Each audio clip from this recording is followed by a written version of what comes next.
ভাঙা টিন ও বেড়া দিয়ে ঘেরাও অন্ধকারাচ্ছন্ন একটি ঘর। টিনের ছিদ্র দিয়ে বৃষ্টির পানি পড়ায় ঘরের মধ্যে টাঙিয়ে দেয়া আছে ছাতা। এই জরাজীর্ণ ঘরেই অতি কষ্টে বসবাস করেন ষাটোর্ধ্ব আরতি বালা দাস। জীবন সায়ান্নে এসে এই কষ্ট থেকে রেহাই পেতে একটু মাথা গোজার ঠাঁই চেয়ে কান্নায় ভেঙে পড়েন অসহায় বৃদ্ধা।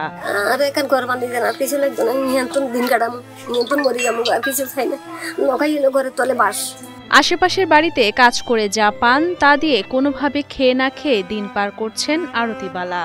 পোকামাকড় কিংবা সাপের আতঙ্ক থাকলেও নিরুপায় ৭১ বছর বয়সী এই বৃদ্ধা।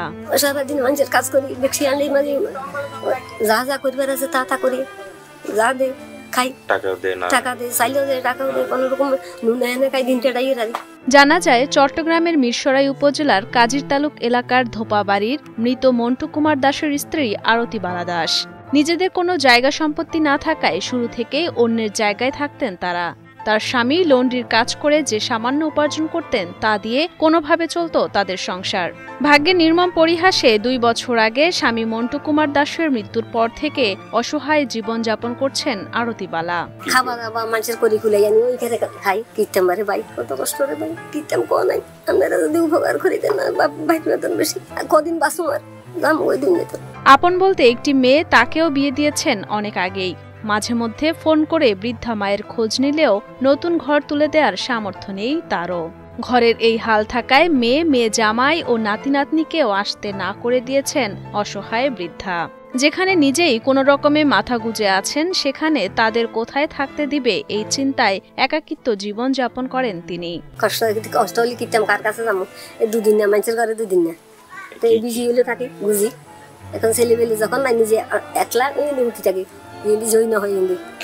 একটা আছে দিয়ে ডেলি ফোন করে, আমার তুই কেমন আছে, তোমার করবে এনে না দিয়ে আইতে চাইলে আইস না ভিজে আই তো কর, আইস না, কত কষ্ট করে রয়েছি গর্তর বাইলে তুই আইস। তার এমন দুর্দশা দেখে ব্যথিত প্রতিবেশীরাও। শেষ বয়সে যেন একটু ভালোভাবে বাঁচতে পারে সেই প্রত্যাশায় তার জন্য একটি ঘর চেয়ে সমাজের বিত্তবানদের কাছে অনুরোধ জানান তারা।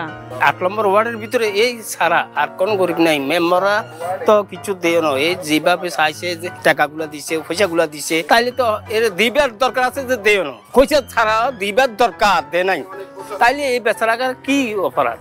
আমি ওনাকে আজকে অনেক বছর দেখতেছি, খুবই কষ্ট দিন যাপন করতেছে। যেখানে ধরেন উপর দিয়ে বৃষ্টি পড়লে নিচে পানি পড়ে, সে এক সাইডে দিয়ে কল্লারে গুঁজায় একটু ঘুমায়।